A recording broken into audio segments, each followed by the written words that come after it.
So we've really pulled together the best of the best people to talk about the travel industry, both in general and also specifically for Hawaii and the San Francisco Bay Area.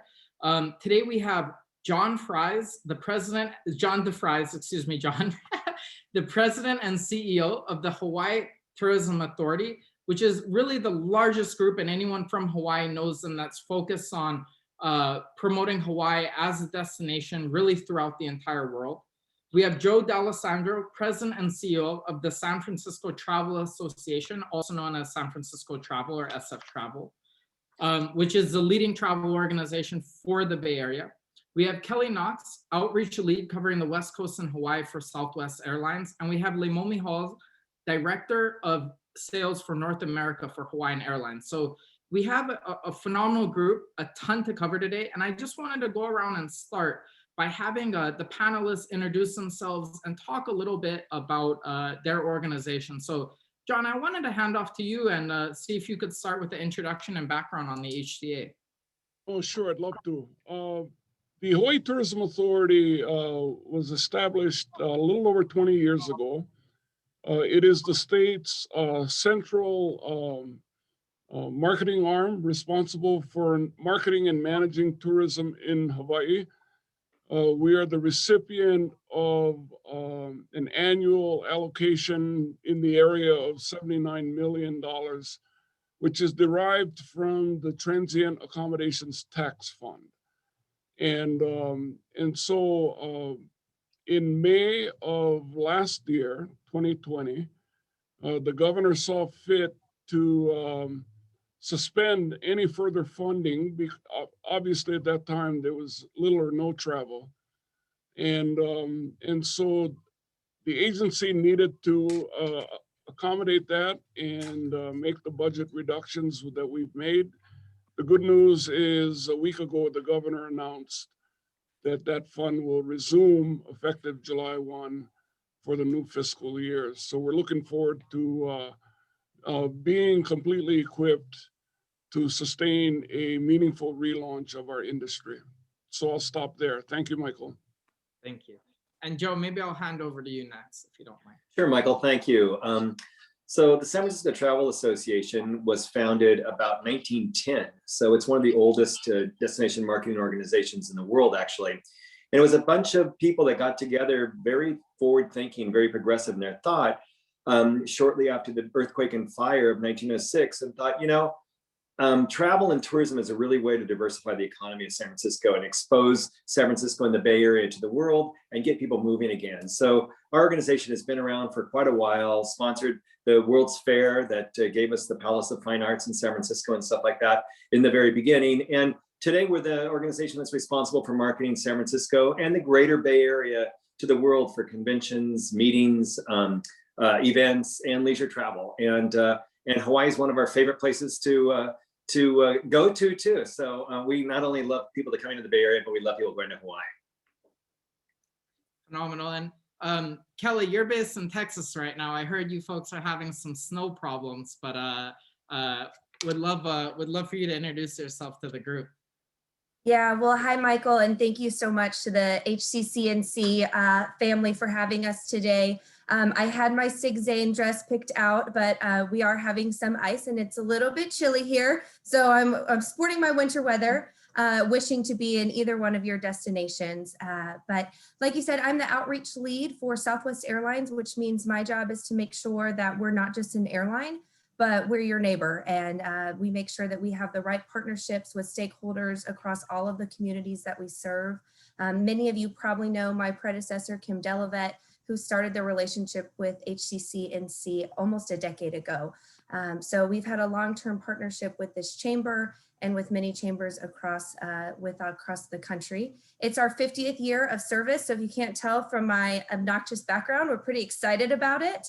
That means 50 years of giving low fares, on-time performance and reliability, and just great hospitality to the country.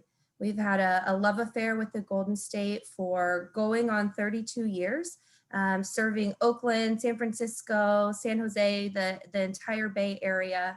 and have 2,800 employees who call the area home. So super important to us. And we have a new love affair with the state of Hawaii that started about 2 years ago. And in that 2 years, we've served over 3 million passengers with 18,000 flights. And so we're just excited for the opportunity to continue to grow and be with you all this evening. Phenomenal. And Leimomi, that's would love to hear our beloved Hawaiian rep share a little bit more. I think a lot of people from Hawaii are going to know you and in the Bay Area as well.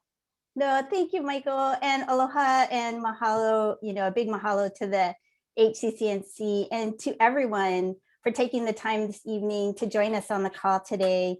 As I was preparing for today's panel, looking at the theme today, it gave me an opportunity actually to reflect and appreciate, all the synergies and association that I think I have personally had with the HCCNC, Hawaii, San Francisco, and my company, Hawaiian Airlines.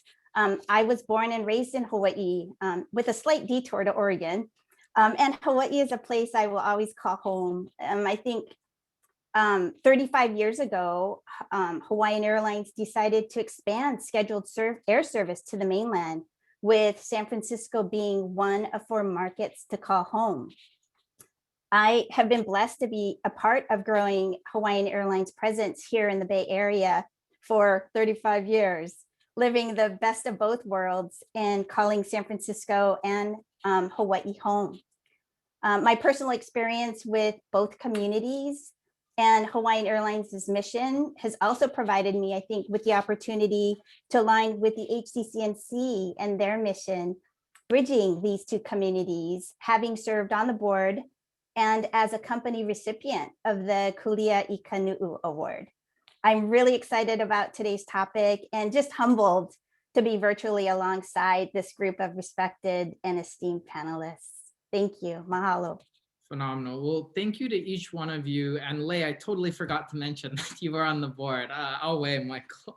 So anyway, so for today, for everyone that's in attendance, I think, as I mentioned, we're going to cover a lot. I think we're going to dive in and out of a few topics. We'll probably start a little bit more macro level and focus on the regions, and then dive into some more just practical what's going on the ground, from airlines to hotels and so forth. And I wanted to just kick off and get started with a quick overview, probably from John and Joe, of what's happening with the Hawaii and SFB and San Francisco Bay Area market specifically. And maybe we could start, with you, John, and maybe talk a little bit more about the Hawaii market, and kind of just an overview and synopsis for the attendees on today. Sure, glad to. So let me just put it in perspective. On New Year's Eve 2019, Hawaii was celebrating a milestone in tourism. It was the first calendar year where the 10 million visitor mark had been surpassed, and just under 10,400,000 visitors. That was New Year's Eve 2019. 6 months later, in July of 2020, that number was hovering around 0. And so that dramatic, catastrophic, really, kind of sequence of events that started in mid-March, when stay-at-home orders, work-from-home orders were issued by the governor. At that time, all of us had no idea whether this was a 60-day issue, a 90-day issue, exactly what to deal with. So the industry remained kind of in formation to get orders to get relaunched at any time. As we learned, all of that got extended over several months. And it wasn't until October 15th that trans-Pacific travel to Hawaii restarted, primarily from the United States. And 2 to 3 weeks later, we opened it up to Japan.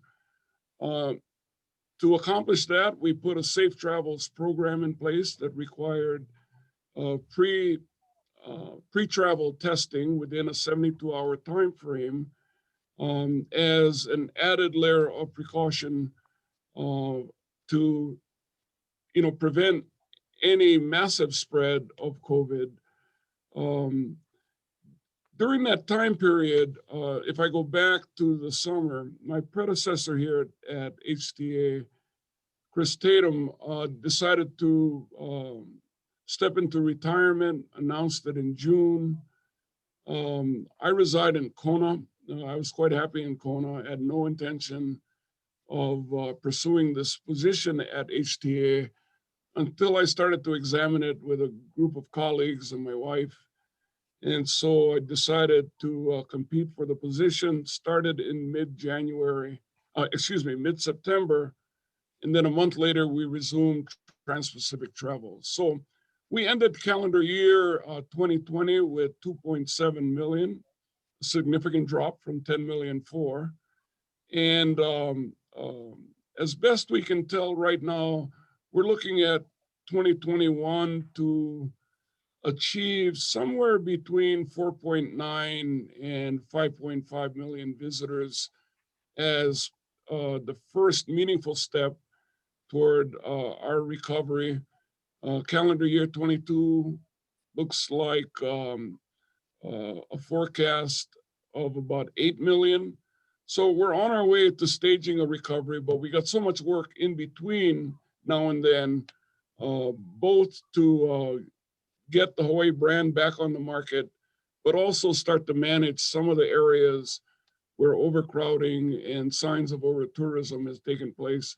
So we're busy working on both fronts, the restart and new management systems that we'll begin to deploy as well.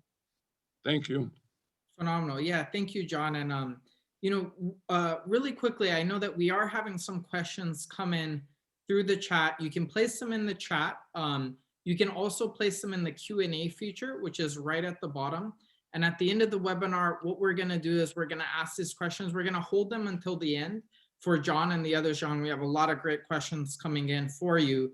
I had one or two follow-up questions, and you hit on them very, very well. Kind of, I was curious what 2022 is going to look like and where we're projecting to get back. You had mentioned kind of pulling together the systems, pulling together some of, I think, the operational side of stuff. What about I'm curious, HTA is very focused on the marketing side of things, right? You maybe talk a little bit about is the message just more focused on it, with all the new operational stuff in place that it's safe again, or are there other messages that you're focusing on both domestically and internationally to potential visitors?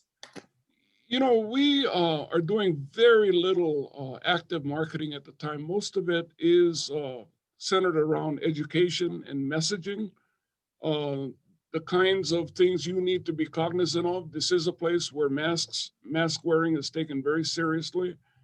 And while we cannot control all aspects of this pandemic, wearing a mask, social distancing, and keeping our hands washed and personal hygiene relative to COVID protection is uppermost in our messaging right now. The good news is the vaccine rollout is taking place locally. We have the capacity right now. We're receiving about 40,000 doses weekly. We could use 100,000 and have the capacity to administer that. But as more confidence is built, as vaccines are applied, and as well as folks in the markets that become vaccinated, we see increased levels of confidence coming into play. I've been asked by the governor to oversee the vaccinations of our visitor industry employees and workforce, and that's roughly 216,000 people on all the islands. So as we begin to implement those programs, I can't think of a more important marketing initiative than vaccines right now. And that's where we're focused, and we'll continue to stay there. Got you. And I had one just more follow-up question, because I think we probably have a lot of people on the line from San Francisco right now, or maybe from outside of Hawaii, that aren't familiar with maybe the best place that you would recommend them to go to if they're looking to travel back home to Hawaii. Is that going to be the state's website on COVID testing? Is that the HCA site? Where would you recommend? There would be, you could go to the HCA website. It'll eventually take you to a website called Safe Travels Hawaii. And I would encourage anybody. I had family visiting from Iowa 2 weeks ago who kept wanting to talk to me and my wife. I said, don't talk to me and my wife. Go to the Safe Travels website, because at any given moment, on any given day, that information is being updated. And it's outpacing, my briefings on a daily basis. So that's where you should go, Safe Travels Hawaii. Phenomenal. And that's funny that you brought up Iowa, because I lived there for a tour. It's a small world.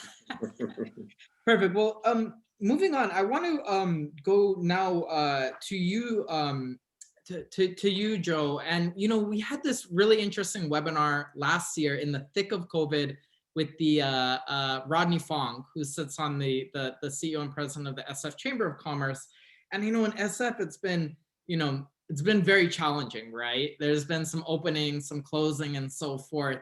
And I think, everyone is really excited to kind of return back. Could you give us, again, maybe similar to John, a high-level synopsis of what's happening and kind of your outlook even for 2021 on when, the steps that your org is taking in order to help make that a reality? Sure. Our story is very similar to what John said about Hawaii. San Francisco was the first city in the United States to go into lockdown back in March, and we took it very seriously. We still take it very seriously with mask wearing and social distancing and personal hygiene and all of that. And the result of this was that we have the lowest COVID infection rate and death rate per capita of any major city in the United States. So we're very pleased about that. But there's no question it's been very, very difficult on our economy. Tourism and travel is the #1 sector in San Francisco's economy. You think about a lot of these other sectors, but travel and tourism is #1. And 2019, much like what John said, was the 10th year in a row of record-breaking numbers for travel and tourism in San Francisco. So, and it just fell off the charts in 2020. The city was in lockdown on and off several times during the pandemic, and we're still currently in purple zone, which is the California's tier. We believe that we'll be coming out of this as soon as next week potentially, and see some gradual reopening, and it really does provide a bright spot. Much like in Hawaii, our vaccine stations are open and active. Our Moscone Center, our convention center, is being used for one of the main vaccination sites in the city, and they're going well. I actually got my first vaccine last week, and it took me 25 minutes from the time I walked into the building, got my shot, waited 15 minutes, and left. So it's a very efficient system. It's still going to be a challenge, though. It's still going to be a challenge for the industry. San Francisco, on the continental mainland United States, we had the largest portion of international visitor spend of any city. Give you an idea, New York has about 50% of its visitor spend coming from international visitors. We have about 64% from international visitors, and that market just stopped. Very little international travel, and that's hurt our travel economy substantially. Also, business travel has really come to a slowdown. A lot of companies are holding business travel and business meetings until they feel that it's safe to travel. And as John said, the vaccine is going to change that. But we're optimistic about what's going to happen. Just this last weekend on President's Day and Valentine's Day, we saw a significant uptick in people making hotel reservations and coming into the city. We know that when more and more open, businesses open, when indoor restaurants and museums open, we're going to continue to see that grow. We realize it's going to take a while. We probably won't be back to 2019 levels for probably 4 years. It's going to take that long. It's going to take that long globally for people to feel comfortable.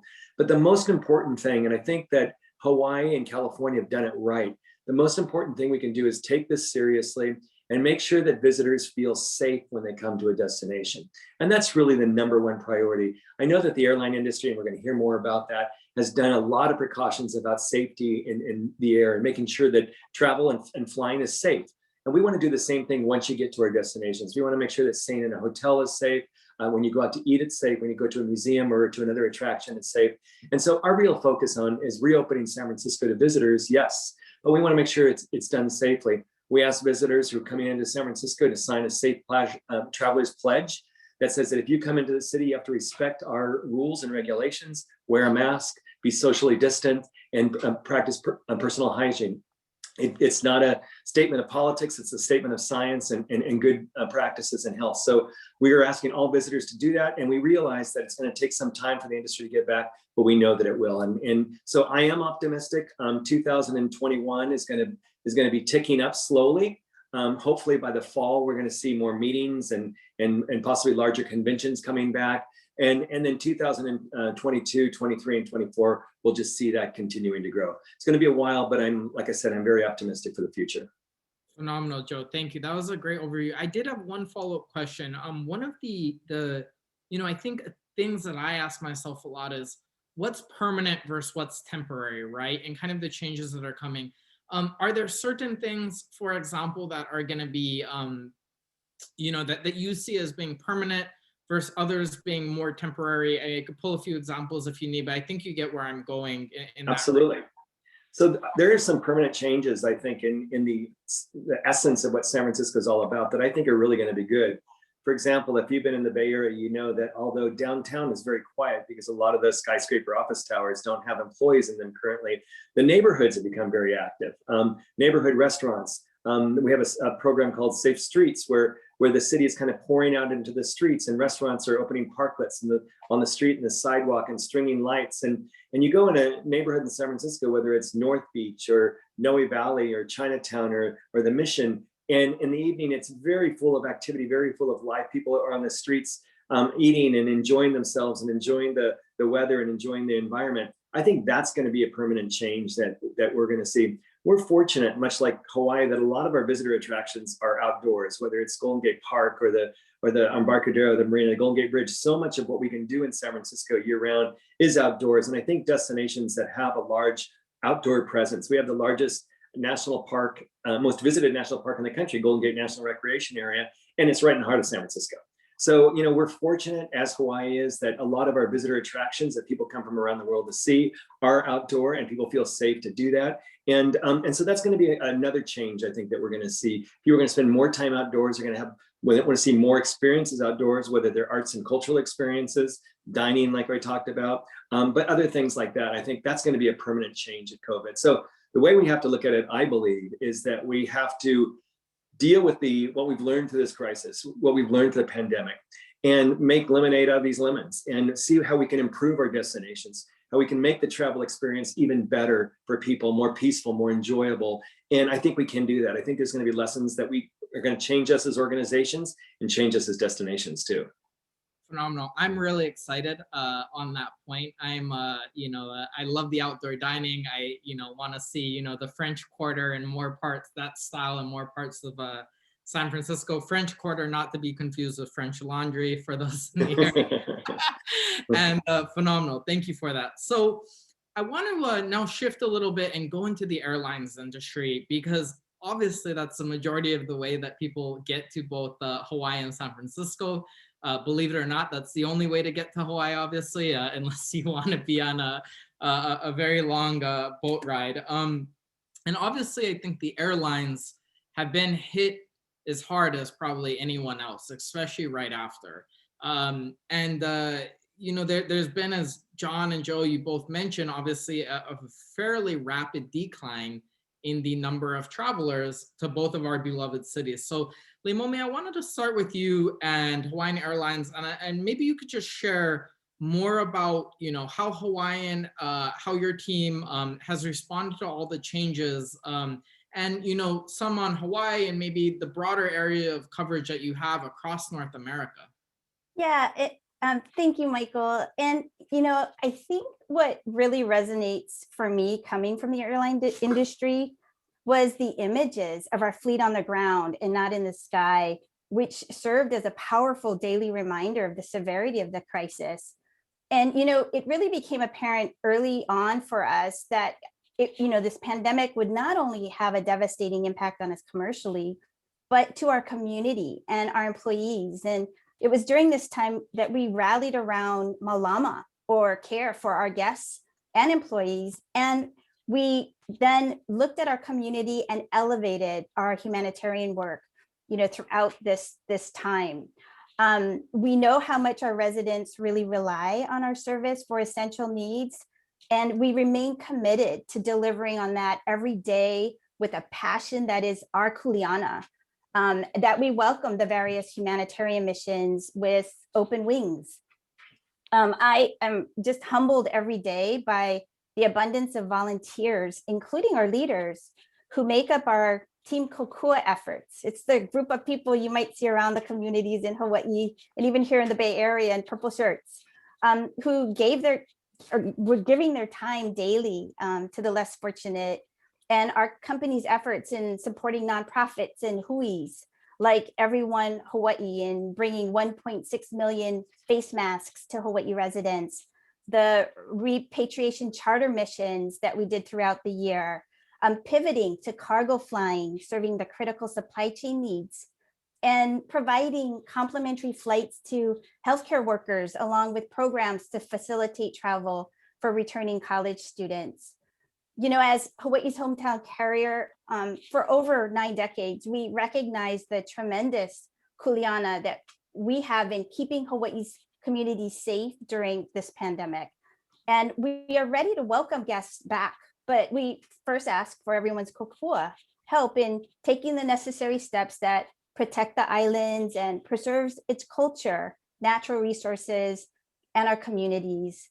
A big part of our sales and marketing efforts have focused on educating travelers with our initiative, Traveling Pono, or respectfully, responsibly, and thoughtfully, to both destinations. Joe, you mentioned it in your kind of overview as well. Our executive team has been engaged in on committees with our state leadership in Hawaii.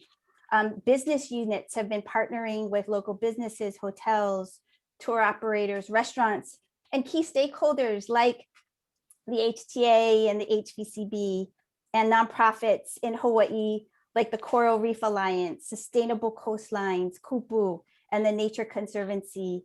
Our working with this community provides us as a company with the understanding of how our guests and employees can support them during this financial crisis. And as we begin to slowly reopen, the US mainland has been coming back online more rapidly. And we are now back to serving all of our 13 US cities, which is really exciting. And more exciting news, we're getting ready to launch new domestic cities in Florida, Texas, and Southern California. So a bit of a bright light in our future in the next few months, and growing our home from 13 US gateway cities to 16 gateway cities in 2021. Phenomenal. Thank you so much, Leimomi. Kelly, I wanted to ask you a similar question. Obviously you do a lot of work, Southwest is based out of Dallas. You cover really the West Coast, but have a big presence in the Bay Area.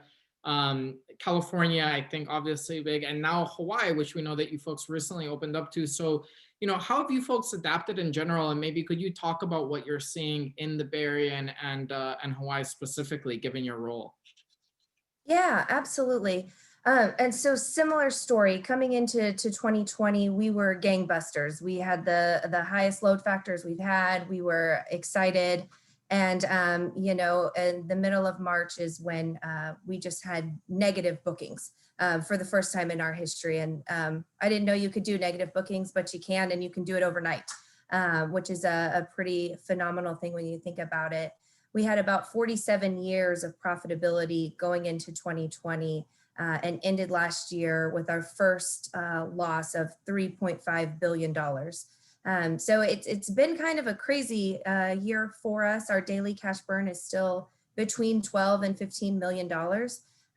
So the road to recovery is long, but we're optimistic. So this year we're really focused on cash break even, making sure that passengers and customers feel safe when they get on board. On May 1st, we launched our Southwest Promise. So like Joe was mentioning, we've done a really great job focusing on a multi-layer approach to cleaning to preserve the safety and health and well-being of both of our employees and our customers. So across the industry, Hawaiian's done a wonderful job. All of the airline partners, all of the airports have made sure that when you step on board, from the time you get out of your car to the time you get to your Uber or your bus or wherever you're going, you're safe. We do 6 to 7 hours of cleaning every night, antimicrobial spraying. We clean the aircraft in between everyone's flight in those high touch areas. You have to wear masks. We have hospital grade air filters, making sure that the air is filtered appropriately and you have clean air every 2 to 3 minutes in the cabin.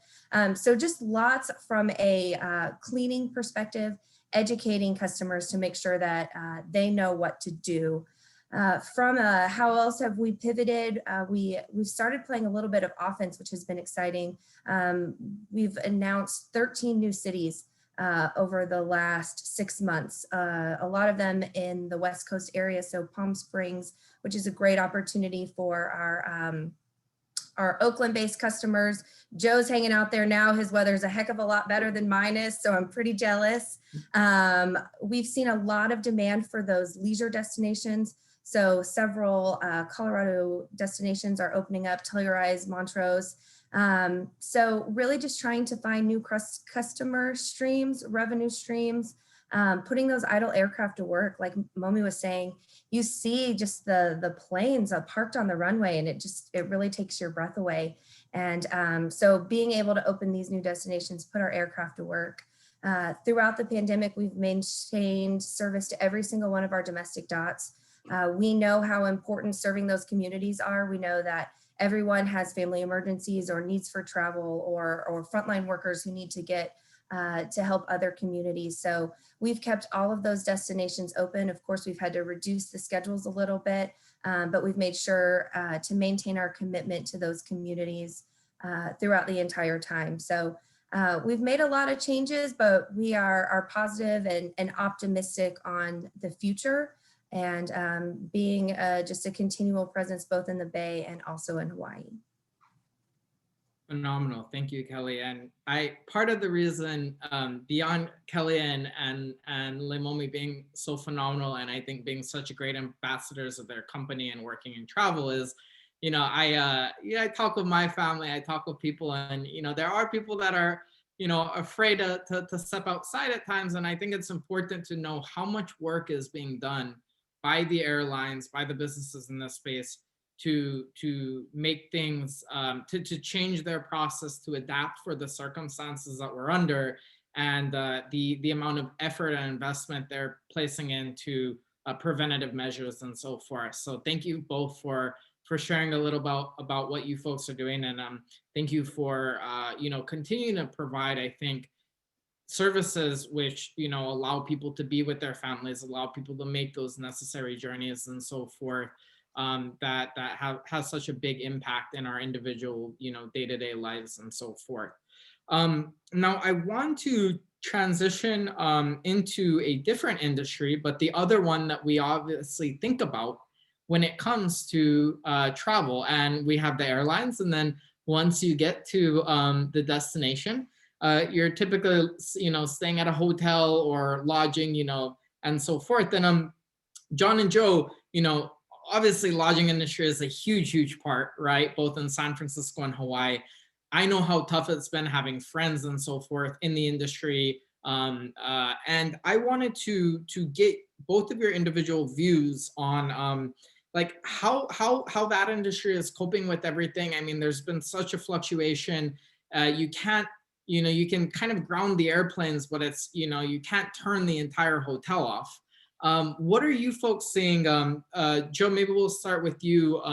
What's happening on the ground in San Francisco with the kind of the lodging association and or the hotels? Sure, and as you said, unlike an airline that can pivot to new destinations, the hotel's pretty much stuck in the place that it's at. And in the dark days of this last year, we saw occupancies of single-digit numbers in some of our hotels in San Francisco, which was very difficult and is obviously not sustainable. Hotels want to be back in full operation. They want their employees back to work. and they want to be able to welcome guests. And we're seeing improved numbers. Our citywide occupancy is still hovering in the 35% level, which is not sustainable at all. We had one of the highest occupancies. In fact, the 3 cities with the highest occupancies in the country were Honolulu, San Francisco, and New York for the last many years. And it's just not the same. All 3 cities are suffering in a significant way. So our real focus is to get hotels. Not all hotels in the San Francisco have reopened, or in the country have reopened yet. So our focus is really to get people back staying in hotels. We do have a drive market, but much like Hawaii, the vast majority of San Francisco's visitors come by plane. Like most of the United States, it has a large drive market. Ours is very much an airline-driven market here. So we want to get people back visiting. We realize that they may have to start with more regional visitors and then expand nationally and then internationally as time goes on. But our real focus is to get the hotel community back on its feet again and active. Fortunately, during this period, a lot of hotels have gone through renovations. They've used this as an opportunity to kind of recreate themselves and reinvent themselves and make new public areas, new lobbies, new renovations in their guest rooms. And that's all been good. So when people come back and stay in the hotels, you're going to see new product in large cases. But the hotels it's been a very, very challenging year for them. And they realize that it's going to take a couple more to get fully out of it. But that drives sometimes some great deals. So if you're interested in finding some good deals to stay, you can get a good price on airfare and good hotel rates. Very true. And John, are you seeing something similar in the Hawaii market? One of the things I'll say is that the pandemic, besides the pain that it inflicts, it also becomes an innovations accelerator.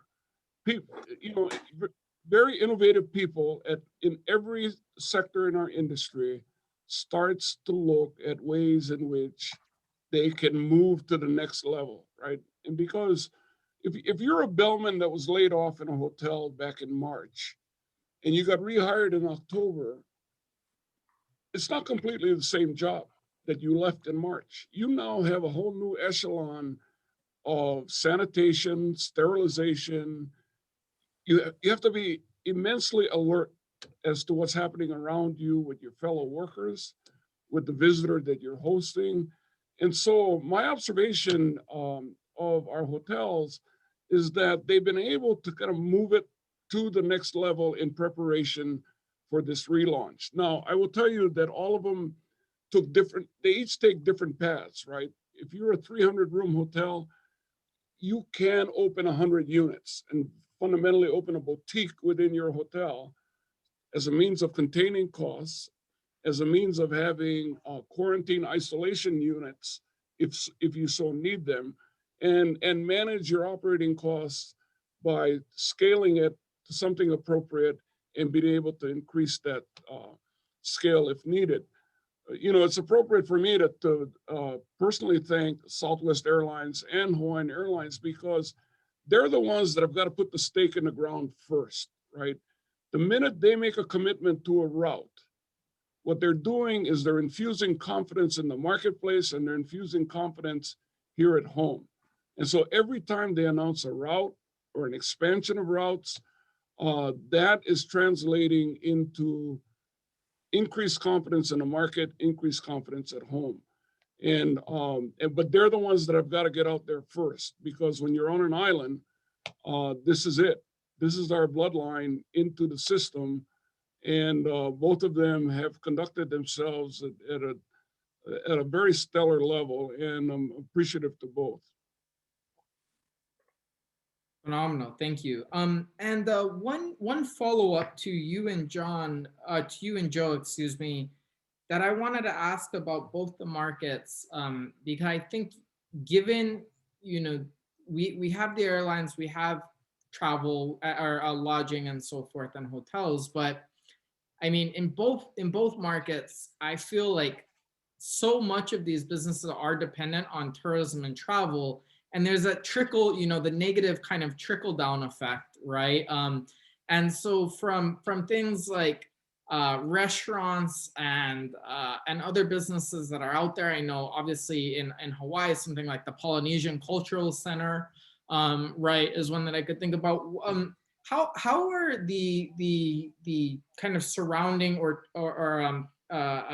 tangential industries that are reliant to some degree on tourism adapting in your folks' viewpoint, and kind of what are you folks promoting or thinking about, or encouraging people would be the proper word, to do to kind of stay resilient and stay up and running despite the cut down in travel? Do you want to go first? Sorry, I know it's a harder one. I'll go first. That's one of our biggest concerns, and is especially small businesses and their very survival during this pandemic. A lot of small businesses, whether they're restaurants or small retail establishments, they're making it on a month-to-month basis, and they don't have a large reservoir of resources and cash behind them to keep them going when customers aren't coming in. So one of our focuses has been during this time is to encourage San Franciscans to support their local restaurants. Go out and eat in their own restaurants, get food to go, take it home, do whatever they can, buy retail, buy local. Don't necessarily sit inside and buy everything online. Sure, it's fine to buy some, but support your local businesses. Keep them alive during this pandemic so that when visitors start coming back in larger numbers, they can survive. And I think that's a real key responsibility that we all have individually too, is to get out and support our local economy, support our businesses during this time. And they're going to remember this, and it's going to keep them alive, and it's going to keep the DNA of our communities living well past the pandemic. And I think that's really a critical factor. That's phenomenal. John, how about yourself? I would echo everything Joe said. The movement to buy local, to shop local, to reach out to your neighbor has been an emphasis throughout. I think when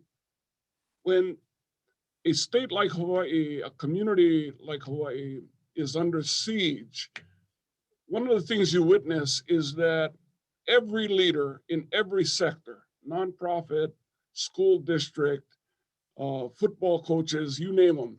If you're a leader, you're on the front line. You're not thinking about things. You're not in a relaxed state. You're looking at ways in which to help your family, your neighborhood, your school district to survive this, okay? So at this very moment, one of the things that gives me great hope is to see this level of private and public sector leadership on the front line, doing what they've got to do to get through this. Now, I heard this astounding statistic last night that approximately 1,000 businesses have closed in Hawaii, ranging from retail, shops, mom and pops, the tire company. And when an industry like this, which was responsible for generating $2.07 billion in state tax revenue, $17.7 billion in visitor expenditures, right? When that kind of production goes into a vacuum, not only are jobs lost, but disposable income evaporates.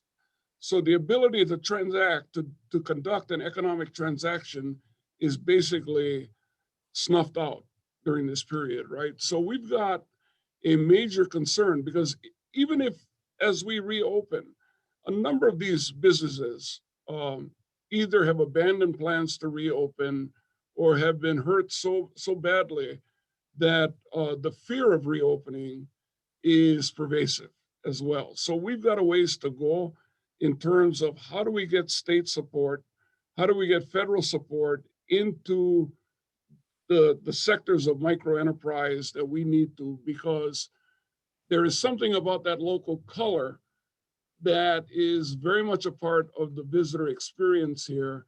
And so going back, it's not just about filling the hotels, it is about filling all of these sectors back up, and that's going to take a while for us to do. We may be at this for the next 4 to 6 years. Yep. Phenomenal. Well, I would say that I am glad to have both of you in the positions that you are, because I couldn't think of two better people. And one of the things that was really encouraging to me is, my mother works with the food bank here in Hawaii and has worked there for over, I think, a decade now. And this was one of their best years ever from a standpoint of donations. And I really do believe, Joe, like you mentioned, that individual responsibility, community responsibility, and then obviously that bottoms up movement to rally together in a hard time and come together to support our communities, from, down to the person level, down to the work that Southwest and Hawaiian still do in supporting just the HCCNC as an organization. So I'm optimistic, despite how hard everything has been, that there are really better days ahead of us. And I think, John, as you mentioned, there's an evolutionary or innovation nature to all of this, where I think we come out better prepared for this, because these do happen, every 50 years or so. And the next one, I think we're going to be on top of more so, and hopefully better prepared for whatever comes next, for the next black swan, I would say. Michael, I just want to say that, yeah, when this is over, we're going to have a lot of these stories. John mentioned some of this about people coming and helping out communities. There's so many stories of people in the hotel industry or the airline industry helping, gathering food or supplies, or just helping people in need right now. And I think that that's going to be a long lesson that we have from this, that we shouldn't only come together in a crisis, but we should be doing this all the time. And I think that the hospitality industry in particular is very good at this. It's very good at sharing. It's very good at helping others. And I know that even in the darkest days, I've seen stories coming from hotels where they're feeding people in the neighborhood, and they're opening up for whatever the case may be. And I think these are beautiful stories that we should pay attention to and learn lessons from in the long term. Phenomenal. Now, we have around 10 minutes left. I wanted to do two things. So one is, obviously we have some Q&A questions that are coming in.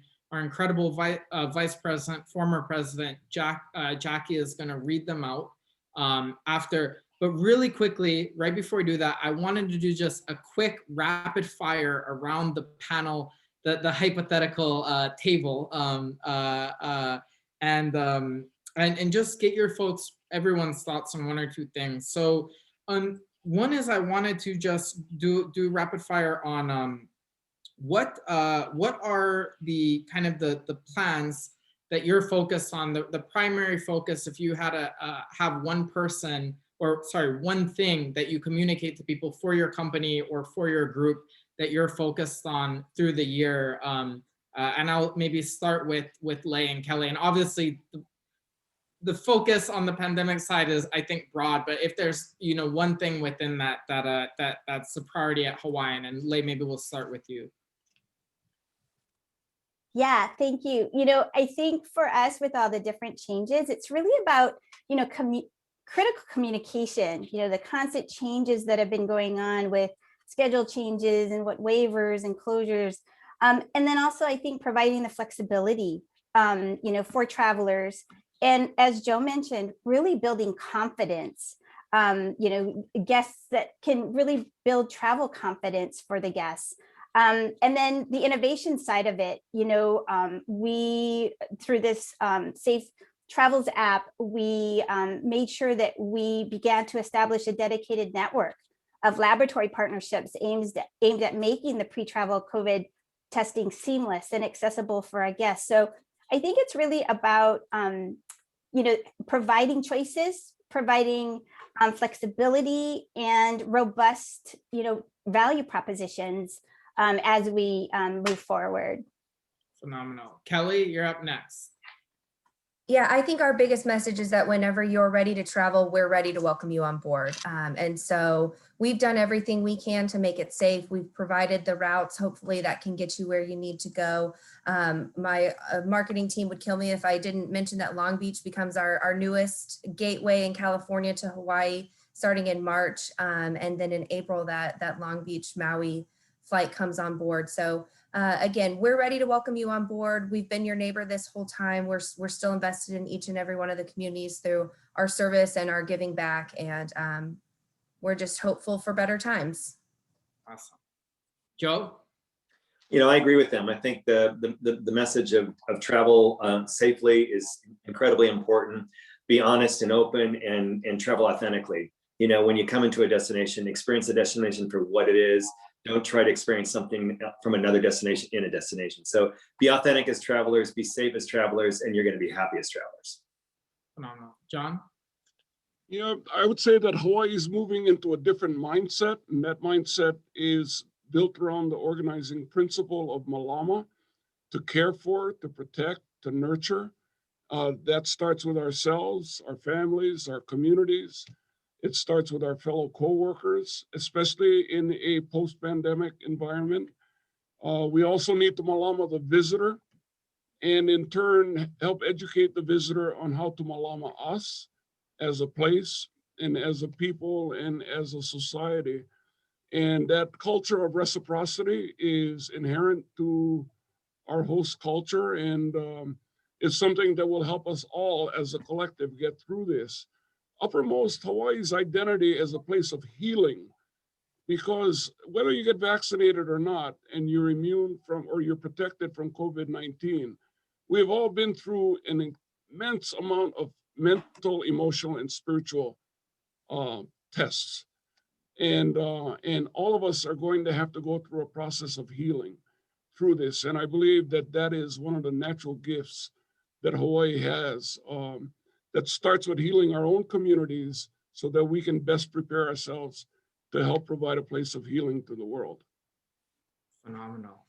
That was great. And yeah, I thank you for, again, get me very optimistic and excited about the coming year. So we're gonna go to the audience now for some questions that Jackie will read out. We're gonna try to get through all the questions. If we don't get through your question, I will personally try to follow up and get you an answer following. Jackie, I'll hand it over to you. Sure, thank you, Michael. Just fascinating discussion. And I tried to, since we did have a bunch of questions, I tried to kind of group them together for our panelists. So let me just start with, when travel industry does well, it does well for the economy, but when things happen, the economy suffers and there's all these ramifications. Have you given any thought into how your areas could maybe diversify in focusing on different industries to help support the local economy, and also looking at how tourism can impact your natural resources or environment? How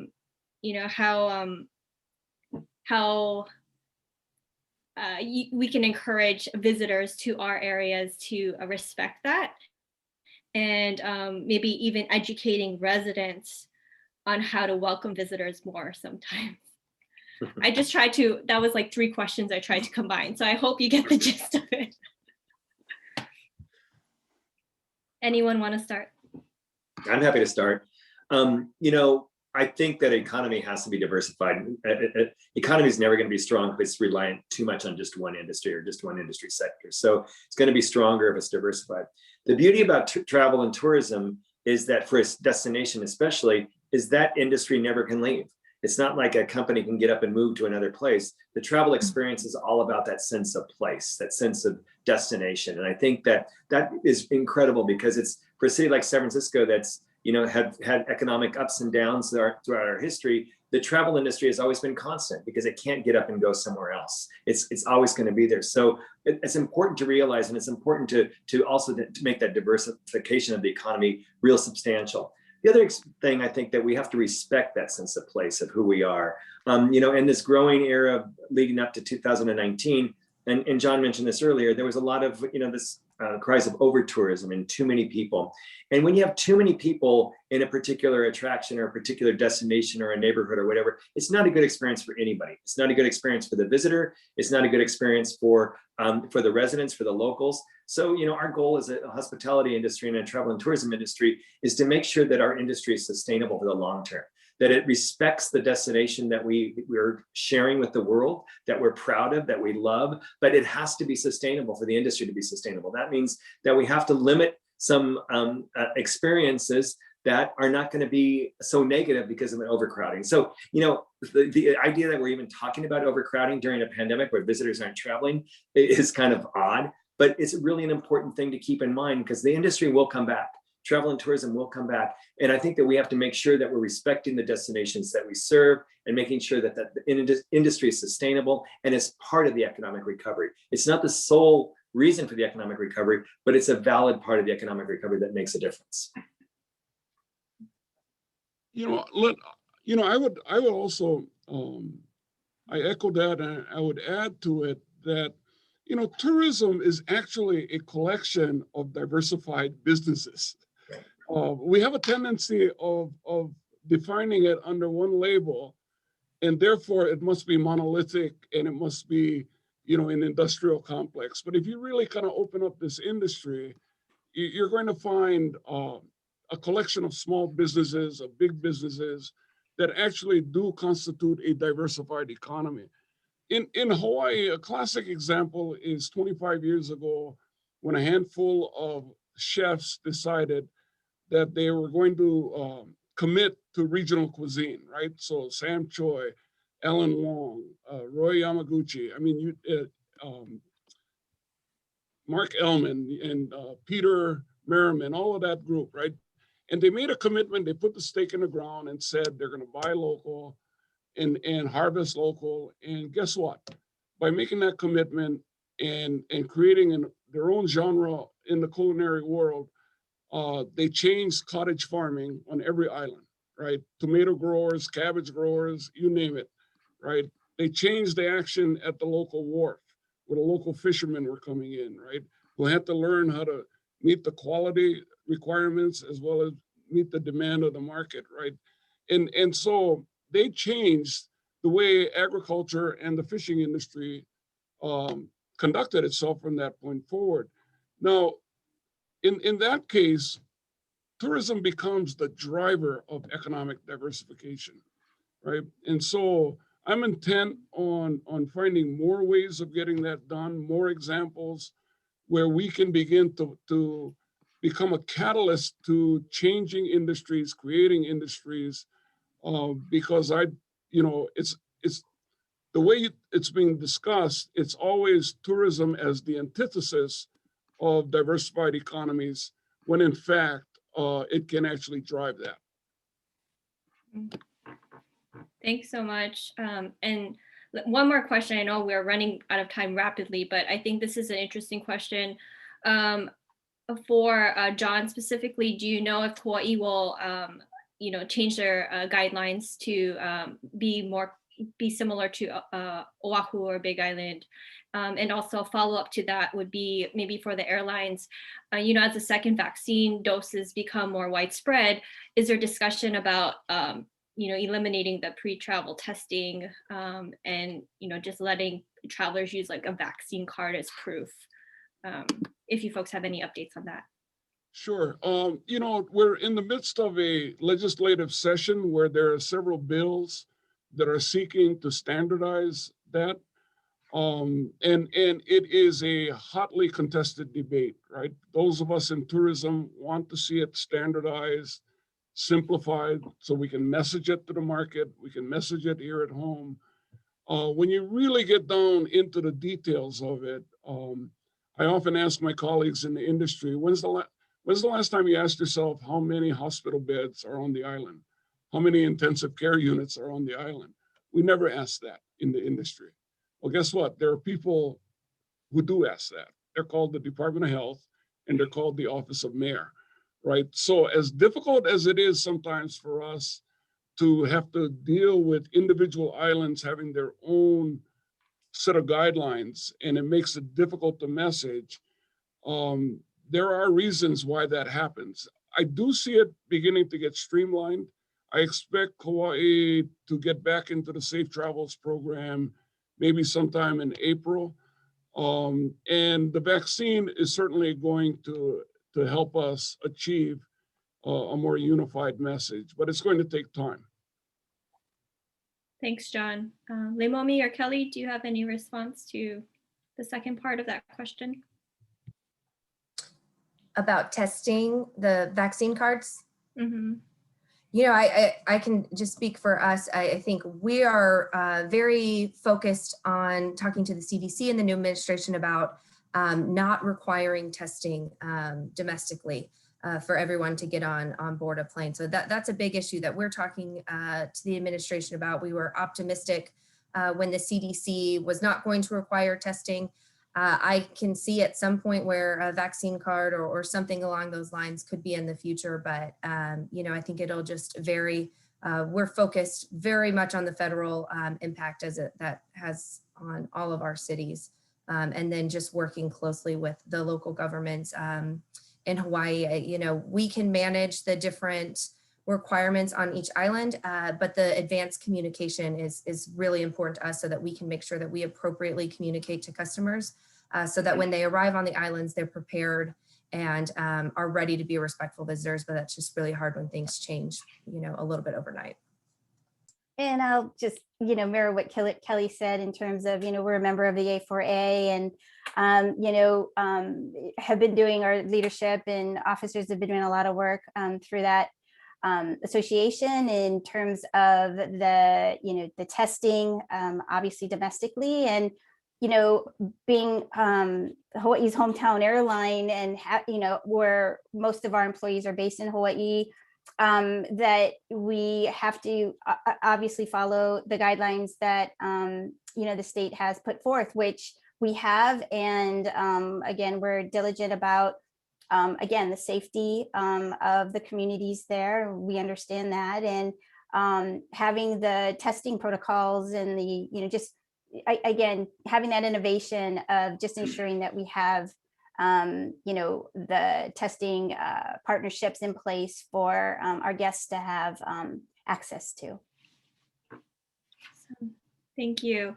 I know we're out of time, but Michael, I'll pass it back to you for closing remarks.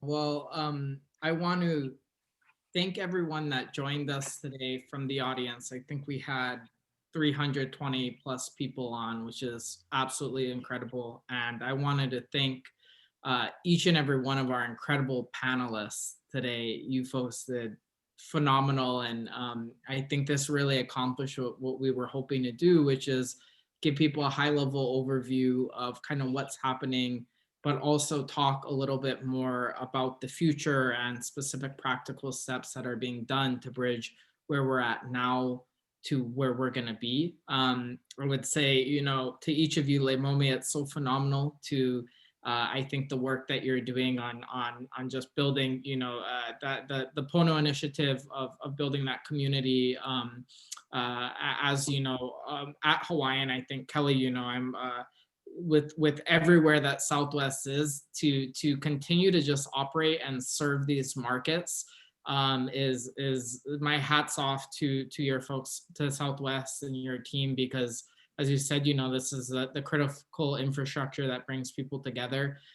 Joe, it's really phenomenal getting to know you more. And I think that it was so fun that you share that kind of vision of us all stepping up, what we can do now. The future of San Francisco is something that I think about a lot, and what the city may look like in 5 years with this new focus on whether it be better outdoor dining, to, you know, a stronger kind of internal fabric as a community.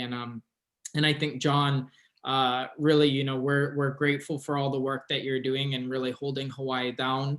I think what you said, and we saw this in the comments, of tourism as a driver of economic diversity. And, you know, I never thought about that in that way. And on behalf of myself, you know, being born and raised here and now living it between here and the Bay Area, just so thankful to have all four of you being in this industry, working, you know, having a gigantic impact on everyone that's frankly on the webinar, right? Because we're all benefiting from your folks' work, and all of our communities and our families. So thank you to you four.